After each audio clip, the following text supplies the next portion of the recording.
The Iraq invasion. On 19 March 2003, the US launched its invasion of Iraq under the codename Operation Iraqi Freedom. So another operation which was launched by US was Operation Iraqi Freedom, which was launched on 19 March 2003, and it was launched against Iraq. More than 40 other countries joined in the US-led coalition of the willing after the UN refused to give its mandate to the invasion. So for this invasion, to invade Iraq, UN did not give permission. Mandate means permission to the US, but US with other powers, other 40 powers, they formed a coalitions of the willing, and they launched the Operation Iraqi Freedom. The ostensible purpose of the invasion was to prevent Iraq from developing weapon of mass destruction. So the main purpose behind the invasion of Iraq was to prevent Iraq from developing weapon of mass destruction. Weapon of mass destruction चाहिँ deadly weapon यानी कि nuclear weapon चाहिँ बनाउँदैछ इराकले, र इराकलाई त्यो nuclear weapon बनाउनुदेखिको prevent गर्नुको लागि चाहिँ US lunch that operation भनेर चाहिँ युएसले स्टेट गर्यो, युएसले भन्यो त्यो operation चाहिँ start launch गरेको भनेर. Since no evidence of WMD has been unearthed in Iraq, but there was no evidence of weapon of mass destruction that was formed in Iraq. त्यहाँनिर इराकमा कुनै पनि weapon of mass destruction को evidence proof चाहिँ pound सकेन. It is speculated that the invasion was motivated by other objectives such as controlling Iraqi oil field and installing a regime friendly to the US. र अब main कुरा चाहिँ युएसले इराकलाई invade गर्नुको main कुरा चाहिँ के हो भन्दाखेरि चाहिँ त्यहाँनिर युएसले चाहिँ मेन अब्जेक्टिभ चाहिँ के हो भन्दाखेरि US want to control Iraqi oil फिल्डलाई कन्ट्रोल गर्नु चाहन्थ्यो, र चाहिँ त्यहाँनिर चाहिँ युएसको फ्रेन्डली रेजिम इन्स्टल गर्नु चाहन्थ्यो, स्ट्याब्लिस गर्नु चाहन्थ्यो. त्यही कारण चाहिँ युएसले इराकलाई इन्भेड गरेको मेन अब्जेक्टिभ चाहिँ त्यो हो भनेर भनिन्छ. तर युएसको भनाइअनुसार चाहिँ इराकले वेपन अफ मास डिस्ट्रक्सन्स यानि कि न्युक्लियर वेपन बनाउँदैछ, र त्यसलाई बनाउनेदेखिको प्रिभेन्ट गर्नुको लागि चाहिँ युएसले इराकलाई इन्भेड गरेको through operation Iraqi freedom which was launch on March 19, 2003. So although the government of Saddam Hussein fell swiftly, तर सदाम हुसैनको गभर्मेन्ट थियो इराकमा त्यति बेला, सदाम हुसैनको गभर्मेन्ट पनि डाउनफल भयो एकदमै स्विफ्टली, मिन्स क्विकली डाउनफल भयो, छिटो डाउनफल भयो. The US had not been able to pacify Iraq, तर युएसले इराकमा पिस ल्याउन चाहिँ सकेन. Instead a full fledge insurgency against US operation was ignited in Iraq. तर के भएछ त्यहाँनिर रिभोल्ट सुरु भयो इराकभित्र. Full fledge insurgency means full fledge revolt सुरु भयो अगेन्स्ट युएस अकुपेसन, युएसको एक्सनको अगेन्स्टमा चाहिँ त्यहाँनिर रिभोल्ट पो सुरु भयो इराकमा. Ignite means to arouse. While the US has lost over 3,000 military personnel in the war, तर युएसले 3,000 military personnel लाई चाहिँ त्यो वारमा चाहिँ गुमाउनु पर्यो. Iraq casualties was very much high, र इराकको पनि injured casualties means injured persons उनीहरू पनि साह्रै ज्यादा भयो. It is conservatively estimated that 50,000 Iraqi civilians have been killed since the US-led invasion. तर त्यसमा चाहिँ मिलिट्री पर्सनल्सहरू मात्रै मरेन, त्यति बेला 50,000 जस्तो इराकी सिभिलियन नन कम्ब्याटेन्ट्स जो चाहिँ सिभिलियन नर्मल मान्छेहरू थियो, सिभिलियन थियो, मिलिट्री पर्सनल्स थिएन, उनीहरू 50,000 जस्तो इराकीहरू पनि मरियो त्यति बेला युएसको इन्भेसनको कारणले गर्दा. Excuse me. It is now widely recognized that the US invasion of Iraq was, in some crucial respect, both a military and political failure. तर US को इराक को invasion चाहिँ politically as well as military failure भयो. Okay, there are 4 operations we discussed. First operation was Operation Desert Storm, which was started by UN during first Gulf War against Iraq, and another operation was Operation Infinite Reach, and that was started by US against Al Qaeda terrorist organizations in the year 1998. And another operation was on Operation Desert Enduring Freedom, that was started by US when there was a terrorist attack in US in the year 2001, 11 September 2001, and US launched Operation Enduring Freedom against the suspected, especially the terrorist organization Al Qaeda and the Taliban regime.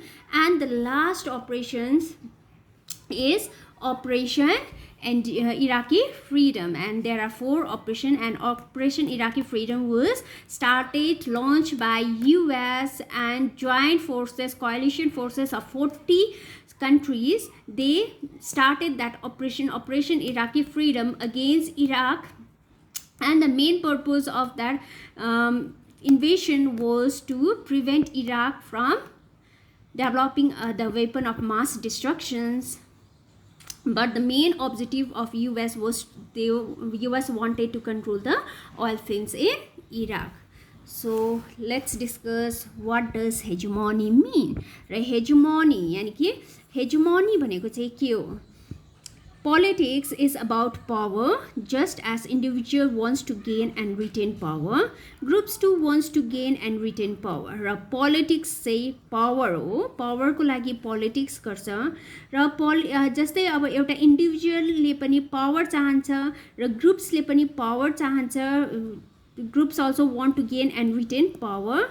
We routinely talk of someone becoming powerful and someone doing something for power. र कति एउटा हामी देख्छौँ कि पोलिटिक्समै पनि हामी देख्छौँ कि एउटा पर्सन पावरफुल हुनुको लागि चाहिँ उले केही गर्छ हैन. someone doing something for power को लागि केही गर्छ, पोलिटिक्समा निस्किन्छ. In the case of world politics, two countries and groups of countries are engaged in constantly trying to gain and retain power. र त्यस्तै world politicsमा पनि countriesहरू they wanted to gain and retain power. There is competition between different countries regarding power. This power is in the form of military dominance. Raw yo power चाहिँ military dominance लाई लिएर, economic power लाई लिएर, political clout, politically powerful हुन चाहन्छ, and cultural superiority raw culturally पनि superior हुन चाहन्छ, जसमा चाहिँ उनीहरूको कल्चर चाहिँ dominant culture होस् भनेर. र therefore if we wanted to understand world politics, it is necessary that we understand the distribution of powers among the countries of the world. So in order to understand the world politics, we have to understand the distribution of powers among different countries. For instance, during the years of Cold War 1945 to 91, power was divided between the two groups of countries. The US and Soviet Union represented the two camps or centers of powers in international politics during that period. So we already studied about this, that after the end of the Second World War, that was in 1945, Cold War started, and Cold War started between two powers, especially US and USSR, which became powerful after the end of the Second World War. So war divided into two camps or blocks. So after the disintegration of Soviet Union, there is only single power unipolar world. The collapse of the Soviet Union left the world with only a single power, the United States of America. So after the collapse of the Soviet Union, world is left with one power, one single power, that is the United States of America. Sometimes the international system dominated by the sole superpower, sole means single superpower, or hyper means active power, is called a unipolar system. र जुन चाहिँ वर्ल्डमा एउटै power मात्रै चाहिँ एकदम active single power super power हुन्छ, त्यस्तो टाइपको सिस्टमलाई चाहिँ भनिन्छ unipolar system. Uni means single.